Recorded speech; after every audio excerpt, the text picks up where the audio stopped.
તો પાલનપુરથી મહત્વપૂર્ણ સમાચાર સામે આવી રહ્યા છે।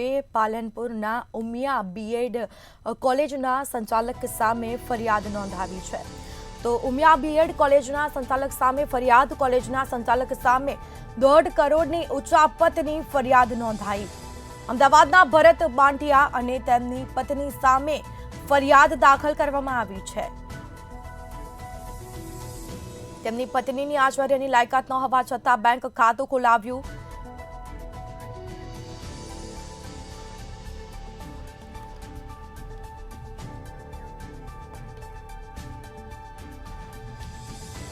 તો ભાજપના નેતાઓ સાથે ફોટા દેખાડી હોવાનું સામે આવ્યું। ટ્રસ્ટના પ્રમુખ ગિરીશ જગાણિયાએ નોંધાવી પોલીસ ફરિયાદ। આ મામલે પોલીસ ફરિયાદ નોંધાવી છે।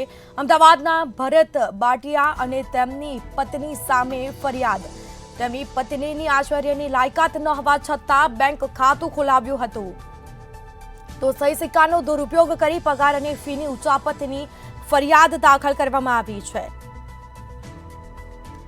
વધુ વિગતો સાથે સંવાદદાતા રમેશ પટેલ ફોન લાઈન પર જોડાયા છે। જી, પાલનપુરના ઉમિયા બીએડ કોલેજના સંચાલક સામે ફરિયાદ દાખલ કરવામાં આવી છે। શું છે સમગ્ર મામલો? સ્મિતા, ચોક્કસથી વાત કરવામાં આવે તો પાલનપુરમાં ઉમિયા બીએડ સેલ્ફ ફાઇનાન્સ જે કોલેજ ચાલતી હતી તેને પહેલા ચલાવવા માટે આપેલી હતી। જો કે જેનો જે સંચાલક હતો ભરત બાંટિયા અને તેની પત્ની દ્વારા ખોટા આચાર્યના સિક્કા સહી બનાવી અને તેની પરથી 1,50,00,000 રૂપિયાની જે ઉચાપત કરવાનો જે મામલો સામે આવ્યો છે।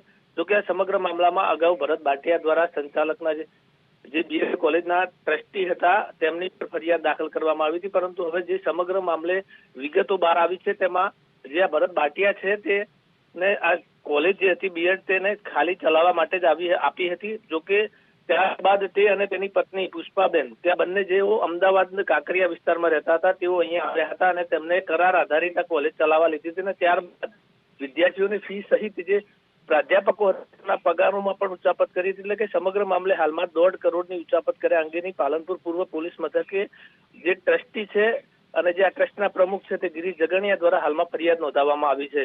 સ્મિતા, જે બિલકુલથી તમામ જાણકારી આપવા બદલ આપનો આભાર। તો અમદાવાદના ભરત બાંટિયા અને તેમની પત્ની સામે ફરિયાદ નોંધાવી છે। આ મામલે તપાસ હાથ ધરાઈ છે।